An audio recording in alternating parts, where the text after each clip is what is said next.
Шримад Бхагаватам, превод и коментар от Шрила Прабхупад, втора песен, глава първа. Първата крачка в опознаването на Бога. Най-висшата планетарна система, наречена Сача Лока, е главата на този, който има хиляди глави. Ръцете са му полубоговете, оглавявани от Индра, 10 посоки са ушите му, а материалният звук е слухът му. Ноздри, те са му двамата ашваини комара, а материалното благоухание е неговото обоняние. Устата му е плъмтящият огън. Космическата сфера е окото му, а слънцето е зрението му. Неговите клепачи са денят и нощта, а в движенията на веждите му се намират Брахма и други подобни висши личности. Господарят на водата Варуна е небцето му, а същината на всичко е езикът му. Ведическите химни са мозъкът на Бога, а Яма – богът на смъртта, който наказва грешниците, челюстите му. Изкуството на любовта е зъбите му, а съблазнителната илюзорна материална енергия е усмивката му. Огромният океан на материалното творение е само погледът, който той хвърля върху нас. Скромността е горната му устна, копнежът е брадичката му. Религията е гръбта на Бога, а безбожието е гърбът му. Брахмаджи, който създава всички живи същества в материалния свят, е неговите полови органи, а Митра Варуните са двата му тестеса. Океанът е кръстът му, а хълмовете и планините са костите му. О царю, реките са вените на гигантското тяло на Бога. Дърветата са космите му, а всемогъщият въздух дъхът му. Отминаващите епохи са движенията му, а неговите дейности взаимодействията на трите гуни на материалната природа. О най-достоен сред кауравите, дъждовните облаци са костите му, разсъмването и свечеряването са дрехите му, а върховната причина на материалното творение е интелигентността му. Неговият ум е луната, източникът на всички промени. Материалното начало, Махат Татва, е съзнанието на вездесъщия Бог, както утвърждават опитните учени, а Рутра Дева е неговото его. Конят, мулето, камилата и слонът са ногтите му, а дивите животни и всички четириноги са разположени в областта на пояса на Бога. Многообразието от птици е израз на съвършения му художествен вкус. Мано, бащата на човечеството, е символ на изключителната му интелигентност, а човечеството е неговата обител. Небесните видове човешки същества, като гандарвите, видярите, чараните и ангелите, представят чувството му за музикален ритъм, а демоничните войни са проявления на удивителното му могъщество.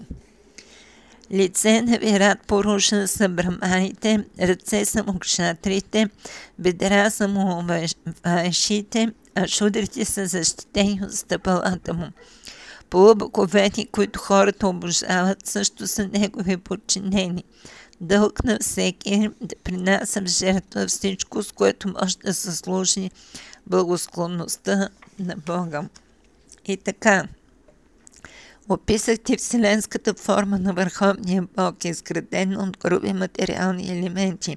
Човек, който наистина желая освобождение, съсредоточава ума си върху тази форма на Бога, защото в материалния свят няма нищо друго, освен нея.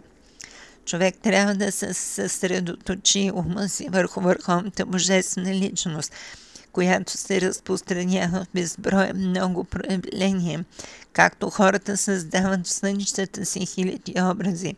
Човек трябва да се съсредоточи ума си върху Бога, който е единствената и всеблаженна абсолютна истина.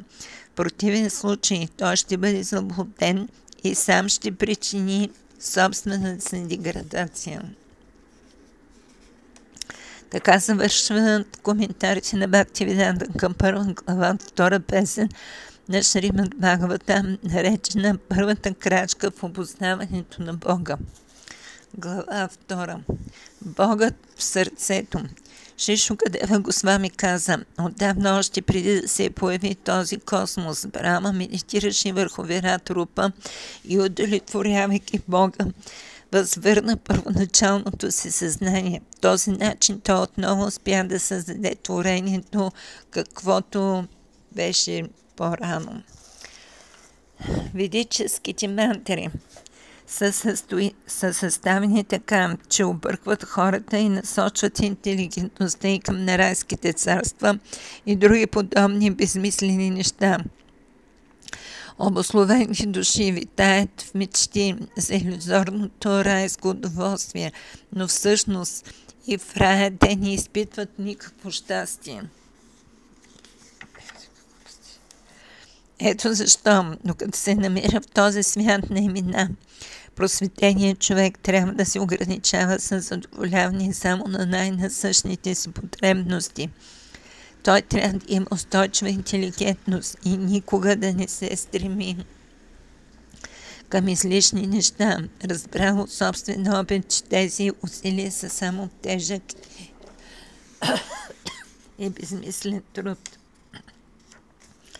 Нима човек се нуждае от легло. Що може да легне на равната земя? Нима се нуждае от възглавница. Що може да използва собствените си ръце?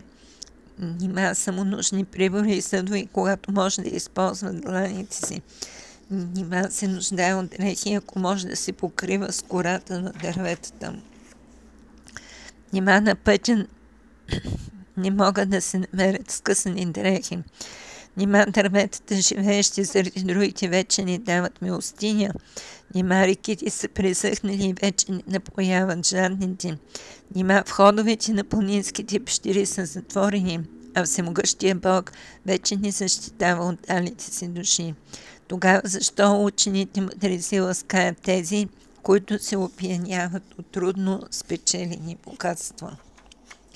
Когато осъзнае това, човек трябва да служи на свръхдушата, която благодарение на всемогъществото си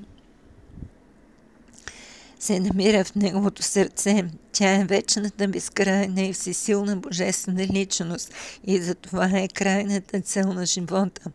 Като обожал, човек може да отстрани причината за обусловеното си съществуване. Кой друг, освен гуровите материалисти, ще пренебрегне мислите за трансценденталното и ще се помами от нетрайните названия, когато вижда, че заради резултатите от дейностите си хората падат в реката на страданието. Други се съсредоточват върху личността на Бога, който се намира в областта на сърцето и чието ръст не надвишава една пеня. В четирите сърце Бог държи лотос, колело от колесница, ръковина и боздуган. Устата му изразява щастие. Очите му са изтеглени като лизденцата на лотосовия цвят, а дрехите му, жълти като шафранин прашец на цветето кадамба, са обшити с скъпоценни камъни. Всичките му украшения са направени от злато и са обсипани с скъпоценни камъни. На главата му има ослепително блестящ накид, а на ушите му обици. Лотосовите му крака са стъпили в средата на лотосоподобно то сърце на великите мистици. На гърдите му се вижда скъпоценния камък каустува, върху който е изобразено красиво теленце, а раменете му са обсипани с скъпоценни камъни. Цялото му тяло е украсено с гирлянди от свежи цветя.